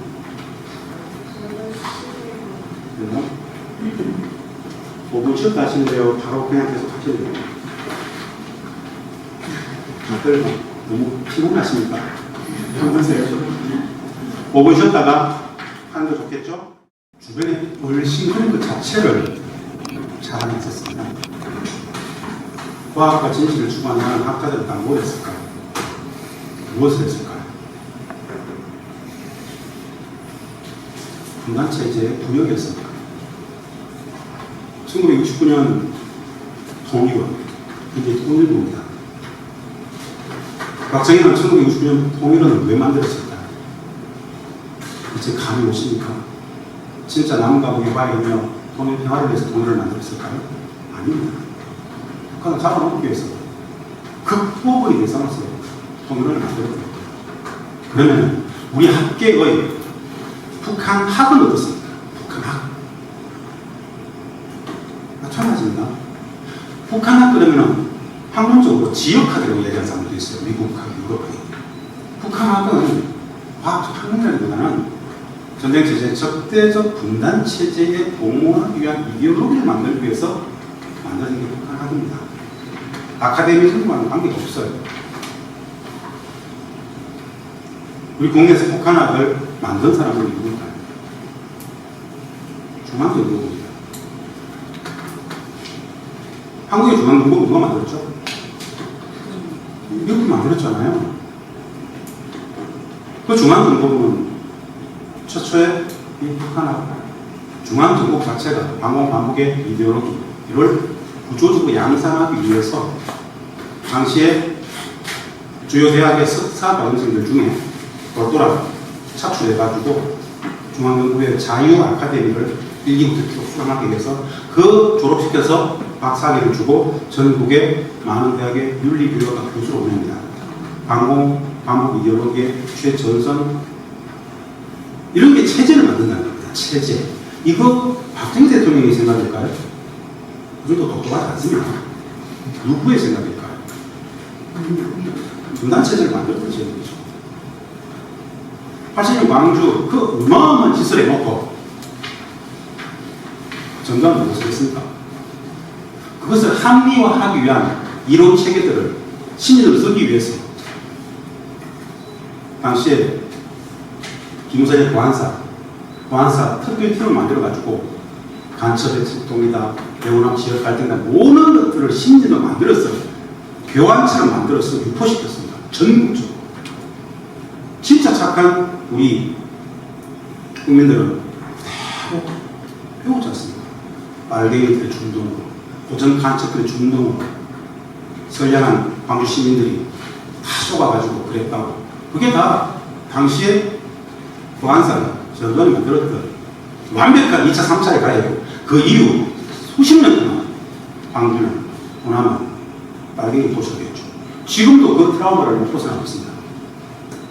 이게 다 분단체제라는 구조 속에서 가능해진 내용들입니다, 사실. 전광석화처럼 매뉴얼화되어 있습니다. 왜? 국민들의 인식체계를 지배해야 되기 때문에. 인식이 모든 것을 결정한다. 인식이. 어떤 짓을 하더라도, 요새는 대통령이 어떤 짓을 하더라도, 콘크리트 지지율 30%. 그들의 인식은 완벽히 그렇게 지배당하고 있는 것이죠. 인간의 존엄이 완벽히 부정당하는 불행한 사람인데요. 그렇게 통일은, 그렇게 북한은 말도 안 되는 분단체 속에서 왜곡되어졌다라고 말씀을 드리고 싶은 겁니다. 그럼에도 불구하고 진실을 추구해가는 사람의 마음은 아닙니다. 인간의 존엄이 있기 때문에 사실은 뿌듯해짐을 느낍니다. 허구가 아니라 어떤 순간에도 진실을 추구하는 것이 바로 존엄 요건이 인간의 본성입니다. 상식을 듣고 싶으세요? 그 진실을 듣고 싶으세요? 100% 진실을 듣고 싶다고 얘기합니다. 이게 인간 본성이에요. 그게 인간의 존엄입니다. 알게 되면, 국민들이 이 사실관계를 알게 되면 매우 심플해집니다. 그런데 분단체제는 매일같이 이 진실을 가둬야 됩니다. 어떻게 가둘까요? 매우 쉬운 게 한 가지 있습니다. 하루도 빠짐없이 나쁜 셰프들, 찌질한 놈들이라고 북을 계속 욕만 하면 됩니다. 우리가 매일같이 중국을 욕하나요? 매일같이 일본을 욕하나요? 언론입니다. 언론. 신문이, 방송이 매일같이 북청 뉴스를 양산하는 것만큼 중국, 미국, 일본 뉴스를 다루나요? 아니죠. 북은 매일같이 다룹니다. 나쁜 놈들, 찌질한 놈들. 이러한 간에 북에 대한 적대화만 멈추지 않으면 분단체제는 그냥 숙련적으로 돌아갑니다. 알아서.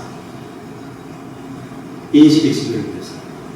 그래서 저는 인식이 모든 것을 결정하는데 우리 모두 분단의 시간에 갇혀있다 라는 말씀을 강인부에 말씀드렸었는데요. 자, 세 번째, 북에 대한 이야기들을 제가 깊이 있게 말씀드리지는 못합니다. 제가 카이스트 미래전략대학원에서 작년간 대학원생들을 가르칠 때 가장 역점적으로 가르쳤던 게 분단체제입니다. 분단을 가르칩니다. 분단의 본질을 보면 평화도 보이기 때문에 이 영역은 여전히 금기의 영역입니다. 금기의 영역입니다. 과학과 진실이 통용될 수 없는 영역입니다. 음주는 전쟁체제, 분단체제, 진실이 다 하더라고요. 그래서 제가 북측을 설명할 때 가장 많이 쓰는 단어가 있어요. 우리들의 보편적인 상식에 존재하는 북. 이렇게 생각하시고, 이렇게 생각하시고, 이렇게 생각하시죠. 네. 그런데 그게 말입니다. 진실은, 사실은, 이렇게 이야기 놓고, 어떠하다라고 형용사고 잘 말 못해요. 그러면서 이렇게 이야기합니다. 그게 참 간단치 않습니다. 이게 단순하지 않습니다. 우리들 보편적인 상식이 꼭 신식이 아닐 수 있는 영역이 가장 많은 영역이 이 영역입니다. 그런데 당연한 겁니다. 왜? 전쟁 체제 속에서 북은 N입니다. N은 정치 군사적으로 전쟁이 안 끝났죠. 같은 동포이지만 형제 자매지만 가족이지만 전쟁 체제이기 때문에 북은 적일 수밖에 없잖아요. 최소한 전쟁은 끝내 정상선을 꼭 갈 수 있는데요. 그 어렵다는 북에 대해서 한번 툭툭 던지면서 개성 이야기를 드리려고 합니다. 어떠세요? 북한, 북측, 북조선, 조선. 갑자기 밑에 제일 싸면 참 조선이라는 말을 하기 어렵죠. 그것도 우리 자주 씁니다. 조선일보 자주 쓰잖아요. 근데 북을 지칭할 때 조선이라는 말을 참 하기 힘들어합니다. 개성에서 하루에 평균 4건 정도의 대북 협상을 했었습니다. 아침부터 보통 밤까지. 협상장에서는 주로 귀척 내지는 남측, 북측 이렇게 씁니다. 말이 흩나가가지고 북한 이렇게 딱 하면 북측은 바로 남조선입니다. 바로 반응합니다. 우리의 분단의식 트라우마는 브래드 컴플렉스는 남조선, 북조선, 북에 대해서 조선이라는 말을 감히 상상도 못하는 거예요. 근데 정명 진짜 중요하지 않습니까? 그것도 못하는 게 분단체입니다. 사실 비장성상을 말씀드리는데요. 한번 이걸 한번 생각해 보시라고 제가 합니다. 우리가 맞닥뜨리고 있는 분단의 본질에 대해서 한번 설명해 드리고 싶어서 남과 우리는 왜 싸우는가? 왜 적대하고 왜 조용하게 하는가? 다들 아시다시피 N은 적이기 때문에. 북은 왜 적이죠? 북은 왜 적일까요? 전쟁이기 때문입니다. 기억하셔야 됩니다. 사실 동포인데 전쟁이 안 끝났잖아요. 휴전협정 체제, 전쟁 체제입니다.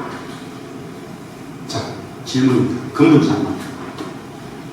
북이 적이기 때문에 전쟁 중일까요? 전쟁 중이기 때문에 전일까요? 깊이 있게 생각해 보셨지 않습니까? 우리 당연히 전쟁 중이기 때문에 적이죠. 그러면 해답은 나와 있습니다. 전쟁을 끝내면 됩니다. 전쟁 끝내면 되잖아요. 전쟁을 끝낸다는 것은 비로소 정상성을 회복하는 겁니다. 비로소 2018년 4.27 판문점 선언에서 말입니다. 문재인 대통령과 김정은 국무위원장은 이런 합의를 했어요. 원래 안에 종전선언을 하자. 원래 안에 평화협정을 체결하자라는 합의를 했습니다. 서명까지 했습니다. 2018년 4.27 판문점 선언의 가장 핵심 합의가 원래 안에 종전선언 평화협정을 체결하고 북은 전 세계의 비핵화 전략을 내려놓고 한반도의 비핵화에 동의하는 것입니다. 북측의 비핵화 전략은 전 세계의 비핵화입니다. 미국도, 중국도, 러시아도 내놔. 조선에게, 우리에게 비핵화를 요구하려면 너네도 똑같이 비핵화하겠다고 약속하면 나도 내려놓겠다는 게 전 세계 비핵화 전략이 북측의 비핵화 전략입니다. 그리고 북측은 매년 유엔 총회에서 핵 가지지 못한 나라들이 전 세계 비핵화 매년 총회 결의를 낸단 말입니다. 결의 안 합니다. 핵 보유국가 중에 유일하게 전 세계 비핵화 거기 결의에 참가했던 게 북입니다. 다른 나라는 핵 보유국가들은 그거 참여하지 않습니다. 그 전통적인 전 세계 비핵화 전략에서 양보해서 좋다고 해.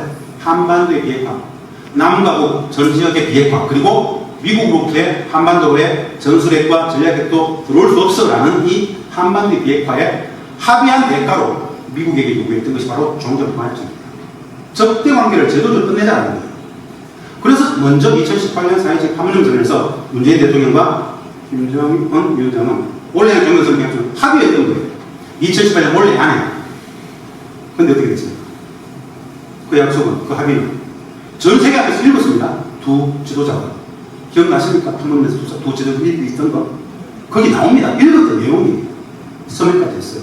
약속을 못 지켰어요. 문재인 대통령. 왜 못 지켰죠? 미국이 반대했어요. 이게 분단이에요. 이게 분단이에요. 전쟁을 끝낸다는 것은 절대선에 가깝습니다. 그렇지 않아요? 전쟁하자는 게 아니잖아요. 전쟁을 끝내자는 거잖아. 그런데 그것을 남과 북의 최고 지도자가 합의했는데 미국이 노 하니까 못한다. 분단의 문제입니다. 왜 미국은 한반도의 전쟁을 못 끝내게 하죠? 한반도 분단 체제를 유지하기 위해서는 전쟁 체제가 도움이 되기 때문에 그것이 미국의 국익이기 때문에 5천만, 북측 2천원, 7천만, 8천만 국민들의 생존권이 휘락휘락, 백척강조에 서야만 항상 미국의 국익이 극대화되기 때문에 우리들의 생존권을 담보해서 미국의 국익이 극대화된다? 이 말도 안 되는 짓을 분단 체제예요. 전쟁은 최소한 끝내야 되지 않겠습니까? 최소한. 그런데 여기에서 미국이 반대한다고 남북 최고 지도자의 약속과 합의를 야 미국이 반대하니까 못했어라고 이야기하는 사람들은 어떤 사람들이죠? 저는 가끔씩 미국보다 더 미울 때가 있어요.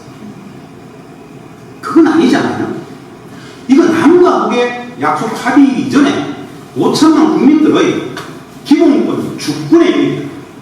우리 국민들은 전쟁 상태에 계속 방치할 수 없다. 전쟁을 끝내겠다라면서 절대 선에 가깝다. 이건 해야 되겠다라고 이야기했었어야죠. 미국이 반대한다고 북측이 와가지고 자들이 계속 반대가 안 되겠다. 누굴 탓할 수 있겠습니까? 분단 체제 안에 갇혀 있었던 인식이 없습니다. 최선을 다해서 분단 체제를 지켰다는 것이죠. 그 정책 실패는 미국 탓만 하기에는 우리들의 국가적 역량이 대한민국 국민들의 민도가 너무 엄청나다는 겁니다. 그 국민들의 촉구를 그 평화에 실패했기 때문에 그 개혁에 실패했기 때문에 반평화, 반개혁이 등장했다고 보는 거예요. 물론 제 해석입니다.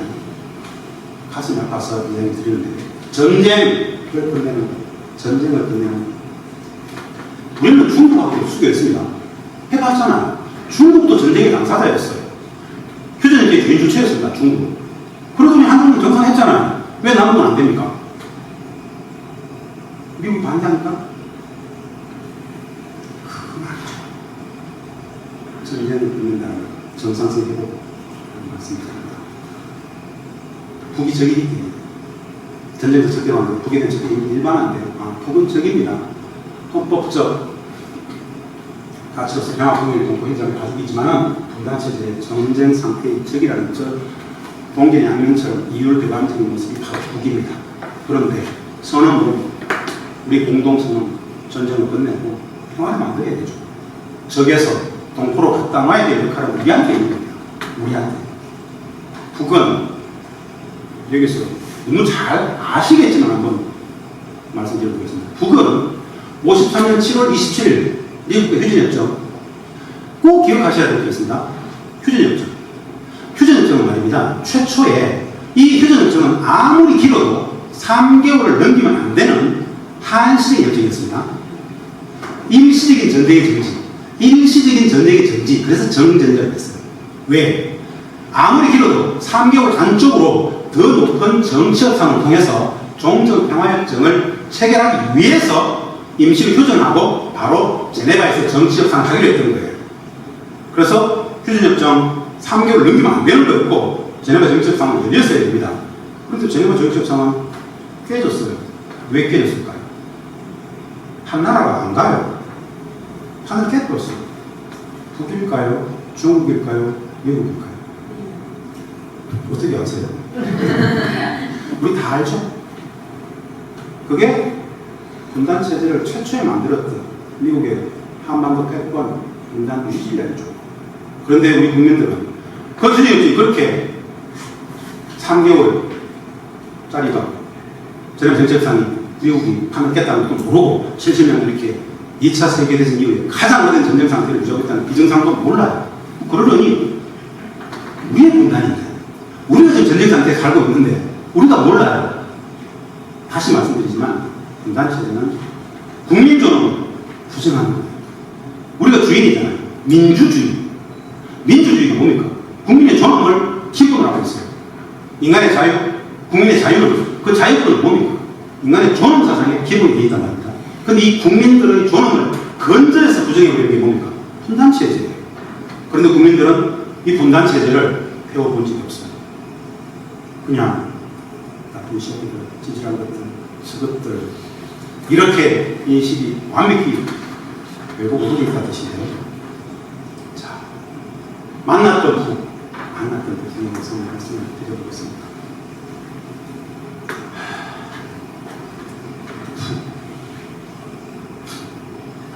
1990년대 중후반부터 남북경협에 대한 요구들이 첫 번째 말씀도 드리겠습니다. 남북경협 누가 하자고 했을까? 교섭은 누가 하자고 했을까요? 남북 중에. 예? 우리가 진짜 오랫동안 쓸 때가 좀 하자. 특히 김대중 대통령께서는 경제협력을 통해서 평화를 실현하고 싶어 했었습니다. 평화도 만들고 돈도 벌자. 두 마리 토끼 다 잡고 싶어 했어요. 그래서 평화 프로젝트, 경제 프로젝트라고 합니다. 북은 대고 하자라고 최초의 북은 이런 반응이었어요. 경제협력 같은 소리라고 했는데 무슨 말도 안 되는 뚱딴이라고 소리 하냐고. 전쟁은 끝내야 되지 않겠냐고. 최소한 전쟁은 끝내야 되지 않겠냐고. 북은 전쟁을 끝내는 것이 중요했어요. 적대 관계를 청산하면 개성뿐 아니라 다 할 수 있다. 비정상의 우리 전쟁 상태를 끝내자라는 게 그 입장이었습니다. 근데 당시에 우리는 할 말이 없잖아요. 휴전주의 주축 우리가 아니잖아요. 그건 미국의 문제잖아요. 전쟁 상태 유지하는 건 미국입니다. 우리 미국이 말할 수 없잖아요. 그래서 설득했던 게 휴전주의 주축은 미국 아니냐. 우리가 아니지 않느냐. 남과 북이 경협을 통해서 실질적인 평화를 만들어버리면 미국도 어쩌지 못할 거라고 해서 경협을 계속 설득했습니다. 그제서야 북이 6.25 공동선언을 했죠. 엄청난 합의에서가 이야기에서 남과 북 통일 교제 절차 방법에 대해서 큰 틀에서 합의하잖아요. 6.25 공동선언까지 합의한 마당에 좋다. 경협하자라고 해서 2달 만에 개성공단 합의를 합니다. 2달을. 그러면서 북은 오로지 평화를 원합니다. 김정일 국방위원장이 우리한테 요구했던 이런 거예요. 특혜를 줄 테니까 많이 들어요. 단기간에 가야 돼요. 특혜를 줄 테니까 많이 들어요. 단기간에 가야 돼요. 한 2천만 명. 사실은 지금 보시는 일당이 100만 평입니다. 일당이 100만 평의 모습이에요. 남과 북이 합의한 건 이것의 100배입니다. 1억 평이에요. 1억 평. 어마어마합니다. 한반도를 통틀어서 가장 큰 공간입니다. 이게 100만 평밖에 선생님들 보시기에 저 오른쪽 상단에 오른 밑에 아파트들 보입니까? 저게 바로 파주, 금산의 아파트입니다. 서울에서 이거 가면 요 밑에 현대교통사업에서 출발하면 68km입니다. 68km. 매우 가깝죠. 날이 맑을 때 여기 삼각산을 가면요. 일왕산이 또 보입니다. 북측의 이 개성공단, 개성시티 쪽에 있는 송악산 자락을 딱 찍을 수 있습니다. 아, 저게 보여? 평소에 잘 안 보이는데 진짜 시계가 맑을 때는 올라가서 딱 찍을 수 있습니다. 송악산이 서울의 뒷산에서 보입니다. 직선으로 45km밖에 안 됩니다. 진짜 가깝죠. 분단이 원리이지 않다는 뜻입니다. 우리가 분단이니 북이니 이런 통일이니 얘기할 때는 관념 속에서 보는 거예요. 그 김정국장이 그렇게 했어요. 특혜를 줄 테니까 2천만 평 이렇게 몇 개 정도 그걸 줬겠습니다. 2천만 평을 해서 또 우리가 2003년에 착공한단 말입니다.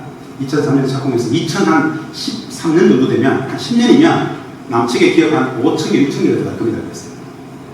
10년이면 뭐 한 5천 개는 안 들어가겠냐. 5천 개 기업에 남측에 연관 협력업체가 몇 개 정도 되겠냐고 그러더라고요. 모르죠.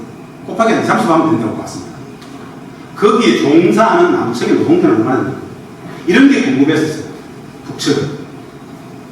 그런 개성공단 한 두세 개면 뭐 실질적인 평화는 오겠구만. 실질적인 평화는 오겠구만. 특혜를 주겠다고 했어요. 어떤 특혜를 줬습니까? 세 가지. 땅값, 북측노동자 임금. 땅값 얼마를 받았죠, 북측은? 일당 100만 평 먼저 얼마를 받았습니까? 얼마 줬거든요. 우리가 얼마 줬어요? 모르십니까? 그래요, 공짜입니다. 우리가 분명히 돈을 줬어요. 값을 치렀어. 돈은 안 줬는데 값은 분명히 치렀습니다. 야, 그럴 수가 없다. 우리가 당시 토지공사 청와대 근무할 때입니다. 고심이 2003년에 분양을 했습니다. 우리가 남측의 제조업 기업들한테 분양할 때 평당 제조업 공장 부지는 14만 9천 원, 상업 부지는 45만 원에 토지공사와 현대해상이 분양을 하고 있었어요. 근데 북측은 땅 주인인데 땅값이 안 받겠대요.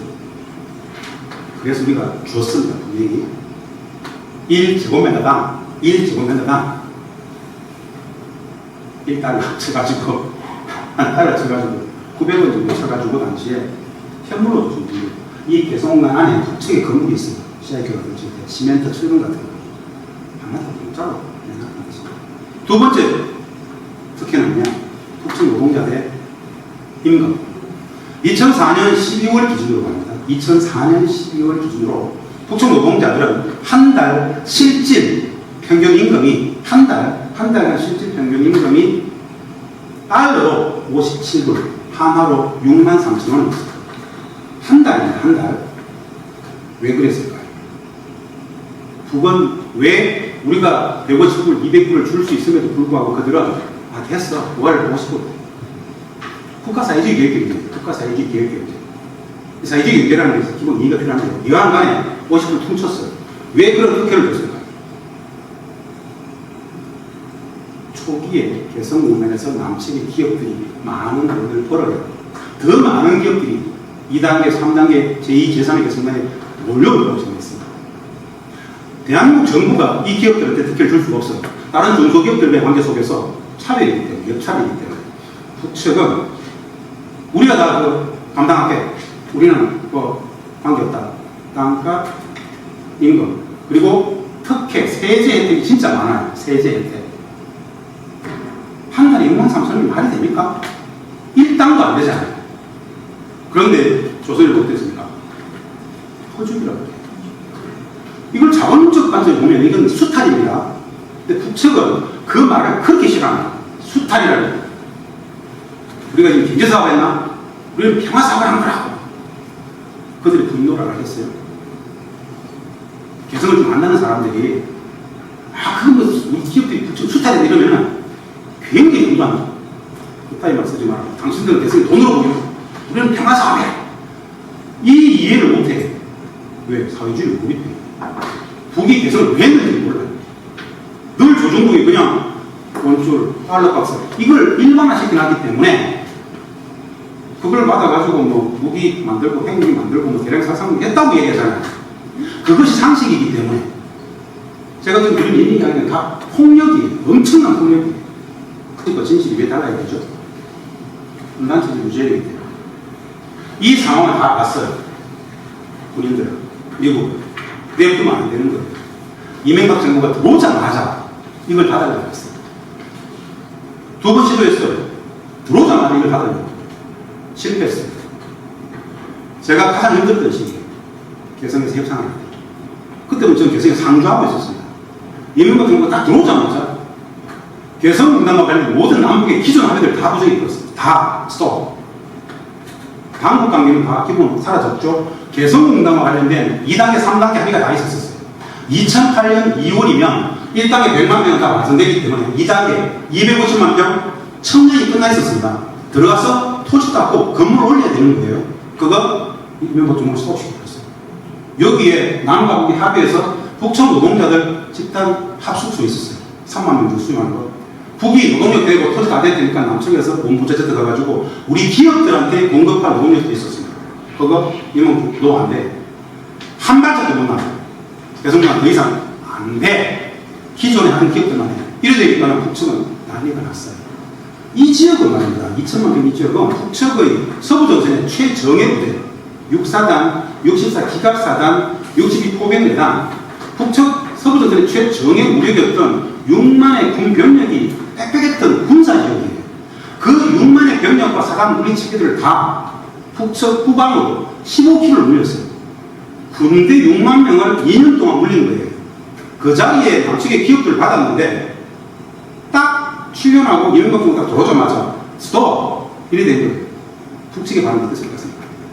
약속을 지켜요. 들어오기로 했던 기업들이 안 들어온다. 뭐냐? 모든 협상을 다 남측에서는 거부해요. 협상하지 않아요. 그러니까 북측은 한 번 제안하고 두 번 제안해서 한 3달, 4달 기다리다가 개성공단 원점에서 다시 우리는 공단할 수가 있겠다. 우리는 개성공단이 이명박 정부가 들어서고 나서 전쟁의 바라지일 걸 걱정하고 있다. 개성을 계속 할 것인지 말 것인지 선택하고 있다. 거기 그 협상에 대해서도 정부는 안 나가요. 그럼 북측은 어떻게 됩니까? 아무것도 못해요. 왜? 기존에 들어와 있었던 100여 개의 기업들은 그 상황에도 이대로 외치면서 돈을 잘 벌고 있었어요. 기존의 기업들, 이미 들어와 있었던 기업들은 그 상황이고 남북 관계는 적대가 됐는데 엄청나게 돈을 벌고 있었어요. 한 달에 3,000원씩 주면서 3,000명을 고용하고 있는 기업이 있었어요. 3,000명을 고용하고 신발업체입니다. 한 달에 얼마를 벌었을 것 같아요? 한 달에 63,000원 줬으면 3,000명을 고용하고 있었으면 이 기업은 한 달에 얼마를 벌었을까? 천문학적. 그냥 가만히 앉아서 그냥 그러니까 이 기업들은 뭐예요? 그대로 유지도 되잖아요. 다음 관계가 뭐 모르겠고 나 돈만 넣으면 되잖아요. 그 와중에 개성을 퍼주기다, 달러값이다, 돈 줄이다라는 심리전을 계속 펼쳐서 받으려고 하죠. 근데 우리 기업들이 그래서 돈을 벌고 있잖아요. 오도가도 못해요. 비정상적인 당국관계가 비정상화되었음에도 불구하고 물리적인 공간이 있기 때문에 그냥 삐끗 그러면서도 이명박 정부는 닫지를 못해요. 이명박 정부는 당시에 2003년 5월입니다. 우리가 일방적으로 개성공단을 닫을 경우에 어떤 일이 발생할 수 있는지를 대외비로 시뮬레이션 돌리는 연구 용역을 줬었어요. 큰 돈을. 방법이 뭔지 아세요? 그 방법? 좀 더 딱 하나 있어요. 개성공단과 관련된 모든 남과 북의 합의를 우리가 안 지키면 북이 열받아서 스스로 닫을 거야. 이 전략을 잡던 거예요. 그래서 방법도 안 하는 거예요. 그런데 북도 골치 아파요. 한국이 적대가 됐잖아요. 근데 기업들은 돈을 벌고 있어요.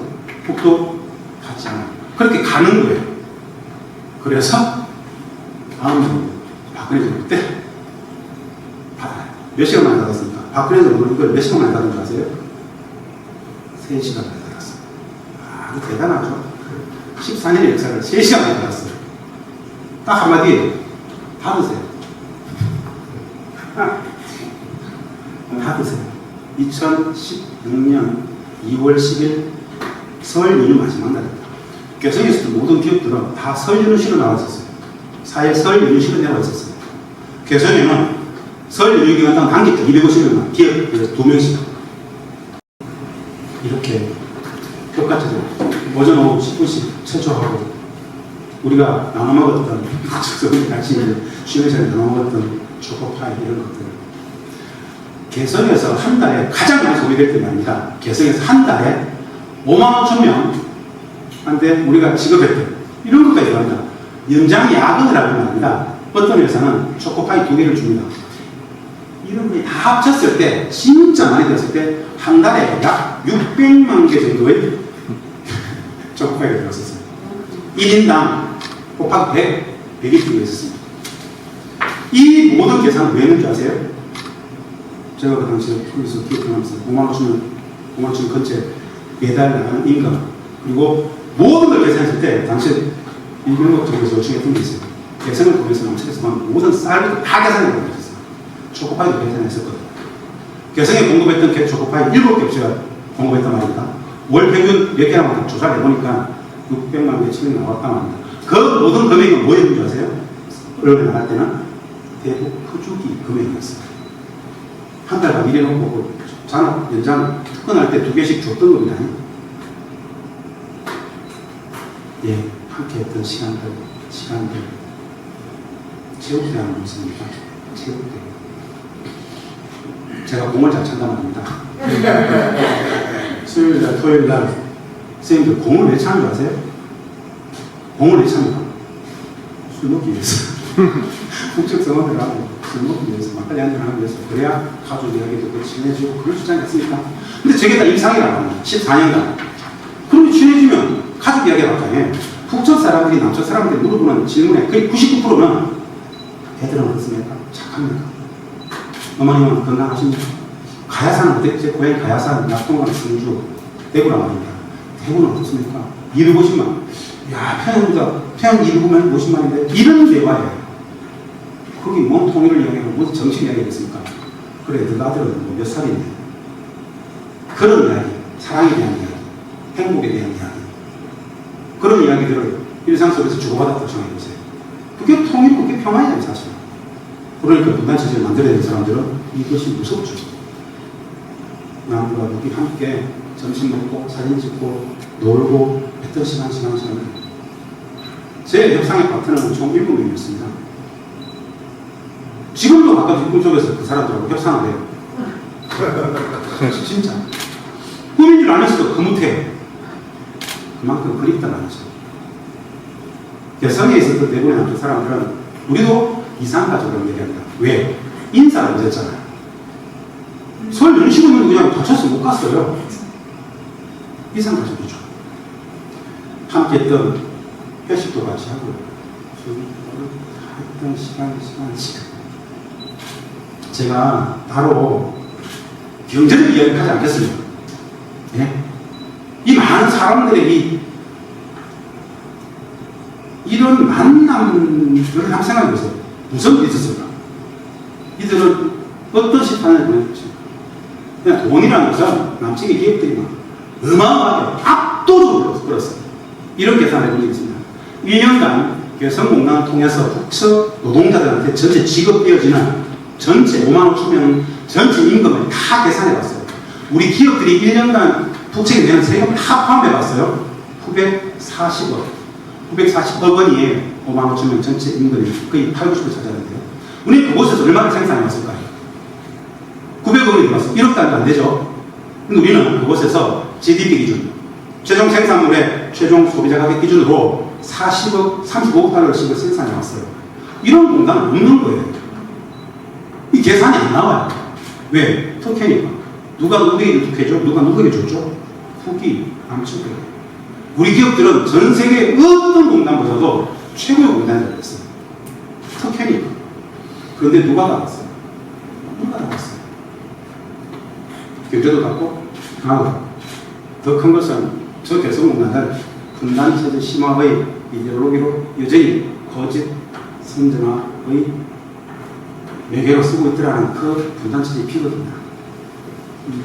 많은 말씀들을 드릴 수 있지만 분단이라는 참 어마어마한 비정상의 무척되고 모든 거짓의 뿌리가 개성에 있으니까 분단이 있었구나라는 생각들을 가져줍사 말씀드리면서 제 강의를 마쳤습니다. 고맙습니다. 감사합니다.